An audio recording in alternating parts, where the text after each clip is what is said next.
8월 첫 주를 맞이했습니다. 지난 7월 동안 우리는 무더운 여름을 보내면서 감사와 두려움 그리고 쉼과 새 힘에 관한 말씀을 함께 나누었습니다. 특히 지난주에는 이사야 40장의 말씀을 통해서 하나님을 앙망하는 자에게 새 힘을 주신다라는 약속을 붙들었습니다. 방금 우리 할렐루야 찬양대가 찬양했던 것처럼 하나님을 앙망하는 자에게 하나님은 새 힘을 주십니다. 우리의 힘이 아무리 부족해도 하나님은 지치지 않으시고 피곤한 자에게 능력을 주시며 무능한 자에게 힘을 더하신다라는 말씀을 들었습니다. 지난주 예배 후에 우울감과 또 무력감에 시달리고 또 삶의 여러 고된 문제로 힘든 시간을 보냈던 몇 분의 성도님께서 예배와 말씀을 통해서 또 다시 힘을 얻게 되었다라는 그러한 문자와 연락을 주셨습니다. 그 문자를 보면서 하나님의 일하심이 참으로 놀랍고 감사했습니다. 하나님께서는 바로 상상치도 못한 사람들에게 그 말씀을 통하여 힘을 주셨던 것입니다. 그래서 지난 주간에는 그 연락 주신 분들을 위해서 더 많은 기도를 드렸습니다. 이처럼 하나님의 말씀은 지친 사람을 위로하고 다시 일으켜 세우시는 능력이 되는 것입니다. 자, 그렇다면 여러분, 하나님께서 우리에게 새 힘을 주시는 이유는 무엇 때문일까요? 다시 일어나서 내 일만 잘 감당하라고 그렇게 힘을 주실까요? 내 문제만을 해결하고 내 형편을 회복하며 내 마음만 편안하라고 그렇게 힘을 주실까요? 하나님께서 주시는 새 힘에는 다시 돌아가야 할 삶의 자리와 그곳에서 감당해야 될 사명이 있습니다. 물론 하나님은 우리의 아픔을 위로하시고 지친 마음을 회복시켜 주십니다. 그러나 하나님께서 주시는 새 힘은 거기서 멈추지 않습니다. 하나님은 우리를 다시 삶의 자리로 보내시기 위해서 새 힘을 주십니다. 가정으로, 일터로, 또 이웃에게로 보내셔서 그곳에서 예수님을 드러내며 살아가게 하십니다. 축구와 농구 같은 그런 운동 경기를 보면은 전반전이 끝난 뒤에 하프타임이 있습니다. 그 하프타임에 선수들은 잠시 숨을 고르고 또 감독의 이야기를 들으면서 작전을 세우고 후반전을 준비합니다. 이 하프타임의 목적은 계속 벤치에 앉아 있는 것이 아닙니다. 다시 경기장으로 들어가서 자신에게 그 맡겨진 자리를 끝까지 지키기 위해서 쉬는 것이 바로 하프타임입니다. 쉼은 자리를 떠나기 위한 것이 아니라 맡겨진 자리로 돌아가기 위한 것입니다. 우리의 신앙도 마찬가지입니다. 하나님께서는 지친 우리를 예배와 말씀의 자리로 불러주셔서 새 힘을 주십니다. 그러나 그 은혜는 삶에서 한 발짝 물러나게 하는 그런 힘이 아닙니다. 가정과 일터와 이웃으로 다시 나아가서 맡겨진 믿음의 자리를 감당하게 하는 힘인 것입니다. 오늘 본문 말씀에 나오는 제자들도 새로운 출발을 앞두고 있었습니다. 예수님께서 부활하신 후에 제자들에게 찾아오셔서 하나님 나라의 일에 대해서 말씀을 하셨고 이제 곧 성령이 임하실 것을 약속하셨습니다. 그런데 이 제자들의 관심은 이스라엘이 언제 회복되느냐라는 데만 관심이 있었던 것입니다. 그들은 예수님께 주께서 이스라엘 나라를 회복하심이 이때니까? 라고 물었습니다. 쉽게 말하자면은 주님, 우리가 기다리던 그 회복이 언제 이루어집니까? 라는 질문이었습니다. 여러분, 우리도 이 제자들처럼 하나님, 언제 내 형편이 좀 풀리겠습니까? 언제 내가 드리는 기도가 응답받겠습니까? 언제 내가 당하고 있는 이 문제가 끝날 것입니까? 이렇게 물을 때가 많습니다. 그러나 예수님은 제자들에게 때와 시기를 자세히 알려주지 않으셨습니다. 대신 지금 감당해야 될 그 사명에 대해서 말씀해 주셨습니다. 바로 오직 성령이 너에게 임하시면 너희가 권능을 받고 내 증인이 되리라 라는 말씀입니다. 사랑하는 성도 여러분, 신앙은 미래를 다 알아가는 데 있는 것이 아닙니다. 주님께서 오늘 맡겨주신 그 자리에서 믿음으로 살아가게 있는 것입니다. 우리는 멀리 있는 특별한 자리에서만 증인이 되는 것이 아닙니다. 내가 살아가고 있는 가정과 일터와 이웃이 바로 주님께서 나를 보내주신 자리임을 잊지 마시기를 바랍니다. 오늘 이 시간 주신 말씀을 통해서 여러분 모두가 성령의 능력을 의지하며 내가 서 있는 자리에서 예수님을 드러내는 우리 효자의 성도들 되시기를 주님의 이름으로 축원합니다.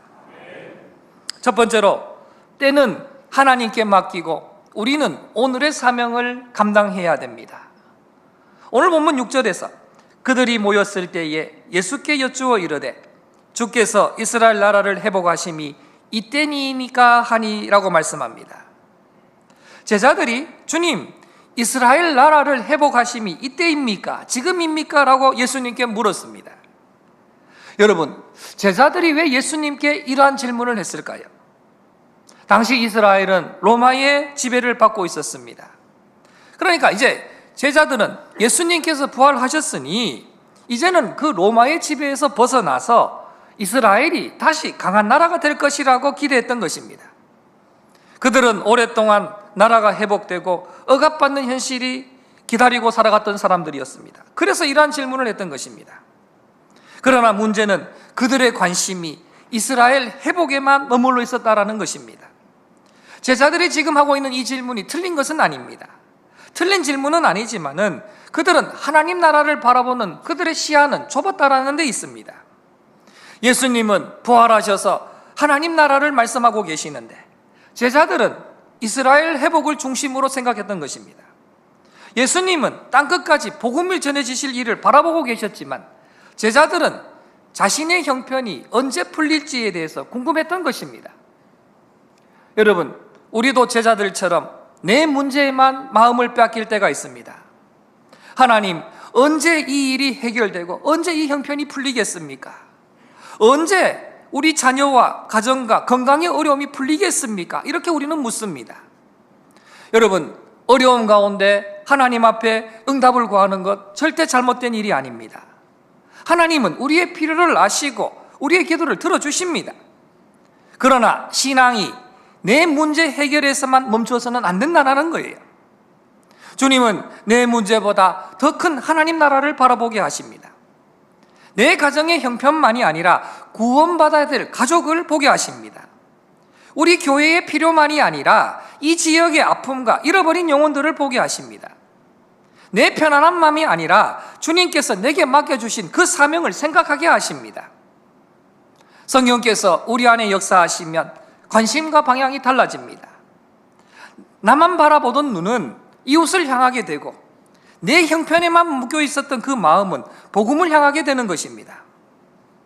오늘 이 제자들의 질문에 예수님께서는 오늘 7절 말씀에서 때와 시기는 아버지께서 자기의 권한에 두셨으니 너희가 알 바가 아니오라고 대답하셨습니다.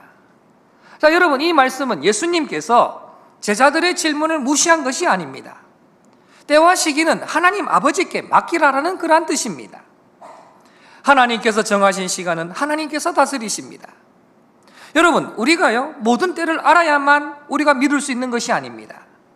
하나님께서 모든 때를 아시고 하나님의 뜻을 이루실 것을 믿으며 오늘 맡겨진 일을 감당하는 것이 바로 믿음입니다. 우리는 일이 언제 풀리고 기다림이 언제 끝날지 알고 싶어 합니다. 이건 자연스러운 모습이에요. 그러나 하나님은 미래의 모든 일정을 보여주시기보다는 오늘 붙들 말씀을 주시고 믿음으로 한 걸음 한 걸음 내딛게 하시는 것입니다. 때로는 내일 일을 너무 많이 생각하다 보니까 오늘 해야 할 그런 일을 놓칠 때가 있습니다. 아직 일어나지 않는 일도 미리 걱정하다가 지금 내 곁에 있는 가족에게 따뜻한 말을 하지 못할 때도 있습니다. 교회의 앞날을 염려하면서도 정작 오늘 내가 해야 될 작은 섬김은 미루고 있습니다. 기도 응답의 때만 바라보다가 오늘 하나님께서 만나게 하실 그런 사람들도 지나칠 때도 있습니다. 그러나 여러분, 신앙은 하나님의 시간표를 모두 알아내는 일이 아닙니다. 신앙은 하나님의 손에 내일을 맡기고 또 오늘 말씀에 순종하는 것입니다. 때는 하나님께 맡기되 오늘 기도하셔야 됩니다. 문제가 해결되기를 기다리면서도 오늘 사랑하고 형편이 나아질 때까지 미루지 말고 지금 할 수 있는 작은 순종들을 해 나가야 되는 것입니다. 여러분 가정에서도 마찬가지입니다. 가족이 달라지면 잘하겠다 그렇게 미루지 말고 오늘 집에 가셔서 먼저 부드러운 말을 한번 자녀들에게, 가족들에게 한번 건네보세요. 교회에서도 내가 형편이 좋아지면 봉사할게요, 그렇게 미루지 마시고 지금 맡겨진 자리에서 충성하셔야 됩니다. 믿지 않는 이웃에게도 완벽한 기회만 기다리지 말고 오늘 따뜻하게 다가가야 되는 것입니다. 주님께서는 거창한 미래보다는 오늘의 작은 순종을 통해 하나님 나라를 이루어 가십니다. 사랑하는 성도 여러분, 때와 시기는 하나님께 맡기고 어떤 형편이 달라질지는 알 수는 없어도 오직 하나님만을 신뢰하는 여러분 되시기를 바랍니다. 그리고 오늘 주님께서 맡겨주신 그 가정과 일터와 교회와 이웃을 바라보시기를 바랍니다. 내 문제에만 머물지 말고 하나님의 나라와 복음의 사명을 바라보는 여러분 되시기를 바랍니다. 미래를 염려하느라 오늘의 사명을 놓치지 않고 지금 서 있는 자리에서 말씀에 순종하는 우리 효자의 성도들 되시기를 주님의 이름으로 축원합니다. 두 번째로, 주님은 증인의 삶을 위해 성령의 능력을 주십니다. 8절 말씀은 오직 성령이 너에게 임하시면 너희가 권능을 받고 라고 말씀하십니다. 부활하신 예수님께서는 제자들에게 곧바로 땅끝까지 가라고만 하지 않으셨습니다. 먼저 성령이 임하실 것을 약속해 주셨습니다. 증인의 사명을 맡기시기 전에 그 사명을 감당할 수 있는 성령의 능력을 약속하신 것이지요. 주님께서는 제자들이 두려움이 많고 생각도 좁고 믿음도 쉽게 흔들릴 수 있는 그런 연약한 사람임을 알고 계셨습니다. 그래서 자신의 힘으로 해내라고 하지 않으시고 성령께서 임하시면 권능을 받게 될 것이라고 약속해 주셨습니다. 그러므로 내 증인이 되리라라는 말씀은 감당해야 될 명령인 동시에 성령의 능력으로 실제로 예수님의 증인이 되게 하시겠다라는 주님의 약속입니다. 증인의 삶은 우리가 억지로 만들어내는 삶이 아니라 성령께서 이루어 가시는 삶입니다. 제자들은 권력과 재산도 없었습니다. 그들 가운데서는 갈릴리의 어부도 있었고 사람들로부터 손가락질 받는 세리도 있었습니다. 무엇보다 그들은 예수님께서 붙잡혔을 때에 두려워서 도망갔던 사람들이고 수제자였던 베드로는 예수님을 모른다고 3번이나 부인했던 사람이었습니다. 그러나 주님은 그들을 포기하지 않으시고 성령이 너에게 임하시면 권능을 받고 내 증인이 되리라고 말씀하셨습니다. 여러분, 이 말씀은 오늘 이 시대를 살아가고 있는 저와 여러분에게 너무나도 큰 위로가 되는 말씀입니다. 우리는 복음을 전하고 싶어도 말문이 막힐 때가 있습니다. 믿지 않는 가족과 신앙의 이야기를 나누려다가 괜히 관계가 어색해질까 봐 망설여지고 또 가정과 이웃에게는 내 부족한 모습이 생각나서 입을 다물 때도 있습니다. 나 같은 사람이 어떻게 예수님을 증거해? 이런 생각이 들 때도 있습니다. 그러나 여러분, 증인은 완벽한 사람이 아닙니다. 증인은 뭐냐? 자신이 보고 듣고 경험한 사실을 말하는 사람이 바로 증인입니다. 자, 그렇다면 예수님의 증인도 자신이 만난 예수님과 그 받은 은혜를 다른 사람에게 전하는 사람이 바로 예수님의 증인인 것이죠. 어려운 신학적인 그 모든 사실을 설명해야만 증인이 되는 것이 아닙니다. 예수님께서 나를 붙들어 주셨어요. 내가 힘들 때 기도했더니 하나님께서 나의 그 일을 감당할 수 있는 힘을 주셨어요. 교회에서 많은 지체들로부터 위로를 받았습니다. 말씀을 붙들었더니 다시 일어설 수 있었습니다. 이렇게 여러분 자신이 받았던 그 은혜를 진실하게 나누는 것이 바로 증언의 시작인 것입니다. 그렇다고 이 증인의 삶이 말로만 또 이루어지는 것은 아닙니다. 우리의 말과 태도와 선택을 통해서도 예수님이 드러나야 되는 것입니다. 화를 낼 수 있는 자리에서도 한 번 더 참는 모습, 손해를 보더라도 정직을 지키는 모습, 어려운 사람들을 외면하지 않고 손을 내밀어주는 모습, 잘못했을 때에 먼저 사과하는 그런 모습, 이 모든 모습들이 바로 복음을 보여주는 그런 통로가 될 수 있는 것입니다. 여러분, 사람들은요, 우리가 하는 말만 듣는 것이 아니라 우리가 어떻게 살아가는지 다 보고 있습니다. 그러나 삶으로 복음을 쥐어주는 것만으로 충분한 것은 아닙니다. 사랑으로 섬기고 그들과 신뢰를 쌓아가고 기회가 주어질 때에 우리가 믿는 그 예수님의 십자가와 부활을 온유하게 전할 수 있는 그런 지혜도 우리가 가져야 되는 것입니다. 그러나 여러분, 이러한 삶은 안타깝게도 우리의 결심만으로 오래가지는 않습니다. 참으려 해도 화가 날 때가 있고요, 친절하게 대하려고 했는데 피곤해서 나도 모르게 표정이 굳어질 때가 있습니다. 전도하려고 할 때에 기회가 오면 두려움이 먼저 앞서게 됩니다. 그래서 바로 우리에게는 성령의 도우심이 필요한 것입니다. 성령의 권능은 나를 크게 보이게 하는 힘이 아니라 내 삶을 통해서 예수님을 드러내게 하는 힘입니다. 그렇다면 성령께서 주시는 능력은 우리에게 어떻게 나타날까요? 성령께서 주시는 능력은 목소리를 높이게 하는 그러한 힘에만 있지 않습니다. 성령께서는 두려움 속에서도 진실을 말하게 하시고, 미워하던 사람을 용서하게도 하시고, 지친 가운데서도 다시 사랑하게 하십니다. 또한 언제 말해야 되고 언제 기다려야 되는지도 분별력도 우리에게 허락해 주십니다. 내 생각을 앞세우기보다는 상대방의 아픔을 듣게 하시고, 상대방을 억지로 믿게 하려기보다는 기도하며 사랑으로 섬기게 하십니다. 이러한 성령의 도움은 가정에서 더욱더 필요합니다. 가장 가까운 사람에게 예수님을 전하는 일이 오히려 더 어려울 수가 있어요. 가족은 우리 개개인의 장점뿐만 아니라 부족한 모습도 잘 알기 때문에 그렇습니다. 그래서 가족에게 복음을 전하다 보면은 말보다는 삶으로 먼저 보여주어야 됩니다. 예배를 드린 다음에 말이 더 부드러워져야 되는 것이고요.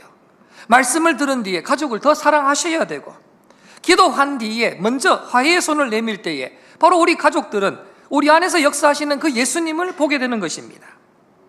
교회도요, 사람의 열심만으로 증인의 공동체가 될 수는 없습니다. 성령께서 역사하지 않으시면은 우리의 열심도 그저 사람의 수고로 끝날 수가 있습니다. 성령께서 우리의 마음에 영혼을 향한 사랑을 주시고 서로를 세워주게 하시며 복음을 부끄럽지 않게 하셔야 되는 겁니다.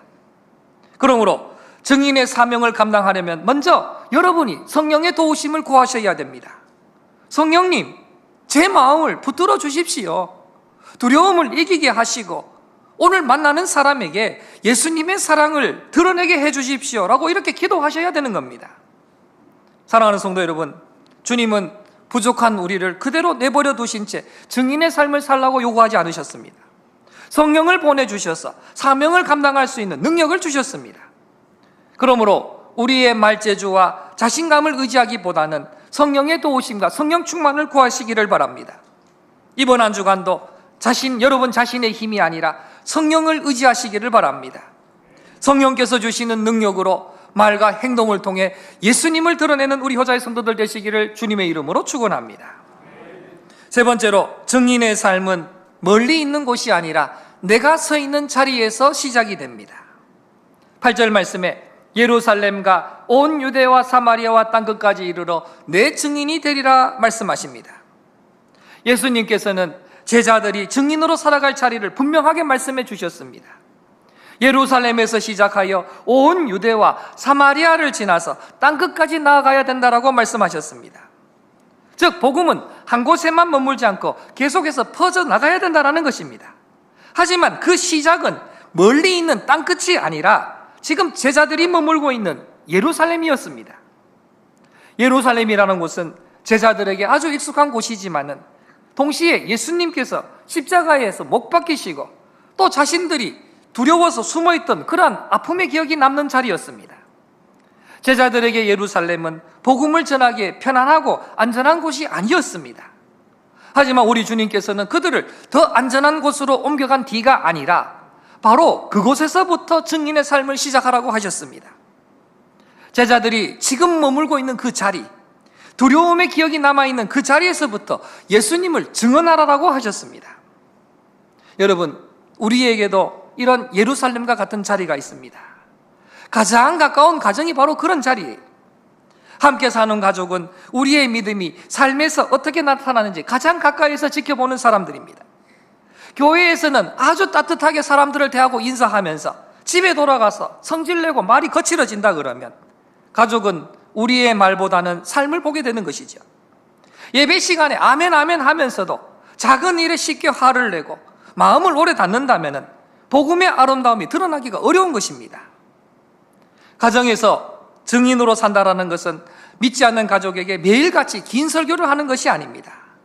말보다 먼저 사랑하고 기다리며 용서하고 약속을 지키는 것입니다. 잘못했을 때 먼저 미안합니다라고 말하세요. 바쁜 중에서도 가족의 이야기를 들으려고 힘써 보십시오. 믿지 않는 가족을 조급하게 몰아붙이지 말고 포기하지 않고 오히려 기도와 사랑으로 그들을 섬기는 겁니다. 그런 모습을 통해서 가족은 바로 예수님의 사랑을 보게 되는 것입니다. 또한 우리의 일터와 생업의 현장도 바로 예루살렘입니다. 직장에서 증인의 삶을 산다라는 것은 모든 대화를 억지로 신앙의 이야기로 이끌어가라는 것이 아닙니다. 맡겨진 일을 성실하게 감당하고 작은 이익 때문에 정직을 버리지 않고 다른 사람의 수고와 공을 내 것으로 돌리지 않는 것입니다. 어려움을 당한 동료에게 따뜻한 말 한마디를 건네고 누군가 실수했을 때에 뒤에서 흉보기보다는 다시 일어설 수 있도록 도와주는 것입니다. 사람들이 우리를 보면서 야, 정말 예수 믿는 사람은 다르구나 라고 느낄 수 있도록 그렇게 살아가는 것이 바로 증인의 삶입니다. 또한 교회 안에서도 우리는 증인으로 살아야 됩니다. 서로 옆에 있는 분들에게 서로 믿음을 세워주시고 또 새로운 새 가족들에게 따뜻하게 맞아줄 수 있는 그런 마음도 가져야 됩니다. 오랫동안 교회를 섬기며 봉사한 이들에게도 감사할 줄 아셔야 되고 또 오늘같이 무더운 날 지금도 땀 흘리며 섬기는 그들에게도 감사하는 마음을 표현하셔야 됩니다. 의견이 다를 때에도 함께 기도하며 주님의 뜻을 구해야 됩니다. 교회가 서로가 사랑하고 용서할 때 세상은 바로 그 교회 공동체를 통해서 살아계신 예수님을 보게 되는 것입니다. 하지만 여러분, 증인의 삶은 이렇게 가까운 사람에게만 머물지 않습니다. 예수님께서는 오늘 말씀해 보시듯이 예루살렘 다음으로 온 유대와 사마리아를 말씀하셨습니다. 복음은 나와 가까운 사람에게만 머물러서는 안 됩니다. 특히 오늘 말씀에 나오는 사마리아는 제자들에게 있어서 매우 불편한 자리였습니다. 그들의 마음이 먼 곳이 바로 사마리아였습니다. 우리에게도 이렇게 가까이 하기 어려운 사람들이 있습니다. 생각이 다르고 성격이 맞지 않고 과거에 나에게 상처를 준 사람일 수도 있습니다. 또한 형편이 어렵고 사회적으로 소외되어서 사람들의 관심에 밀려난 이웃일 수도 있습니다. 주님께서는 우리가 좋아하고 편안한 사람에게만 사랑을 전하라고 하지 않으셨습니다. 증인의 삶은 내가 편안히 여기는 사람의 그 범위를 넘어설 줄 아는 것입니다. 내가 먼저 인사하기 싫은 사람에게도 따뜻하게 다가가서 인사하고 아무도 돌보지 않는 이웃에게 가까이 다가가며 도움을 요청한 사람의 사정을 들어주는 것입니다. 여러분, 복음은 사람을 이리저리 나누고 밀어내는 그런 소식이 아니라 예수 그리스도 안에서 서로 화해하고 다시 품게 하는 소식이 바로 복음입니다. 그러므로 복음을 전한다고 하면서 사람을 함부로 판단하고 상처를 준다면 우리가 전하는 말과 살아가는 그 모습이 어긋나게 되는 것입니다. 이어서 주님께서는 땅끝까지 이르러 증인이 되라라고 하셨습니다. 이 말씀을 따라서 모든 성도들이요 다 먼 나라로 갈 수 있는 것이 아닙니다. 땅끝을 먼 나라로 갈 수는 없지만 대신에 땅끝을 품을 수는 있습니다. 지난 주일 전교인 영성 수련회의 은혜를 받으시고 시골교회 목회자 부부를 돕고 싶다면서 이름을 밝히지 않은 채 선교비를 맡겨주신 성도님도 계셨습니다. 이처럼 선교사와 목회자를 후원하고 또 우리 곁에 있는 외국인들과 이주민에게 친절히 다가가고 교회가 민족과 열방을 섬기도록 기도함으로써 이 땅끝의 사명을 우리가 함께 할 수 있는 것입니다. 그러나 여러분, 땅끝을 말하기 전에 오늘의 예루살렘을 놓치지 않는 것이 더 중요합니다. 가까운 가족에게는 아주 차갑게 대하면서 먼 곳의 선교만을 말해서는 안 됩니다. 이웃의 아픔을 외면하면서 땅끝의 사명만 이야기해서도 안 됩니다. 복음은 오늘 내가 만나는 한 사람에게서 시작이 됩니다. 내가 서 있는 바로 그 자리가 바로 하나님께서 나를 증인으로 보내신 자리임을 잊지 마시기를 바랍니다. 성도 여러분, 하나님께서 여러분을 세우신 자리를 소중히 여기시기를 바랍니다. 가정에서, 일터에서, 또 교회에서, 이웃 가운데 말과 행동으로 예수님을 드러내시기를 바랍니다. 가까운 사람에게서 시작해서 마음의 경계를 넘고 땅끝까지 복음을 품는 여러분 되시기를 바랍니다. 성령의 능력을 의지하여 내가 서 있는 자리에서 충성된 증인으로 살아가는 효자의 모든 성도들 되시기를 주님의 이름으로 축원합니다. 사랑하는 성도 여러분, 하나님께서 우리에게 새 힘을 주시는 이유는 우리만 편안하게 살아가게 하시기 위해서가 아닙니다. 성령의 능력으로 다시 일어나서 내가 서 있는 자리에서 예수님의 증인으로 살아가게 하시기 위해서입니다. 우리는 때와 시기를 다 알 수 없지만 내일을 하나님께 맡기고 오늘의 사명에 순종할 수가 있습니다. 부족하고 두려울 수는 있지만 성령께서 증인의 삶을 감당할 능력을 주십니다. 그 증인의 사명은 먼 곳이 아니라 바로 가장 가까운 가정과 일터와 교회와 이웃에서 시작됨을 잊지 마시기를 바랍니다. 이번 한 주간 하나님께서 나를 증인으로 보내신 한 사람을 한번 떠올려 보시기를 바랍니다. 그 사람은요, 가족일 수도 있고 직장 동료일 수도 있습니다. 또 마음이 멀어진 이웃일 수도 있습니다. 그 사람에게 내가 할 수 있는 한 가지 순종은 무엇입니까? 먼저 사과하거나 또 그들의 이야기를 들어주거나 따뜻한 식사 한 끼를 나눌 수 있습니다. 때로는 예수님께서 나에게 주신 그 소망을 조심스럽게 그들에게 전할 수도 있는 것입니다. 거창한 일을 기다리지 말고 지금 할 수 있는 작은 순종부터 시작하시기를 바랍니다. 미래의 때와 결과는 그저 하나님께 맡기시고 순종할 능력을 성령께 구하시기를 바랍니다. 그리고 오늘 내가 서 있는 그 자리에서 예수님의 증인으로 살아가는 여러분 되시기를 바랍니다. 때는 하나님께 맡기고 오늘의 사명을 붙들며 자신의 힘이 아니라 성령의 능력을 의지하여 서 있는 자리에서 예수 그리스도의 충성된 증인으로 살아가는 우리 효자의 성도들 되시기를 주님의 이름으로 축원합니다.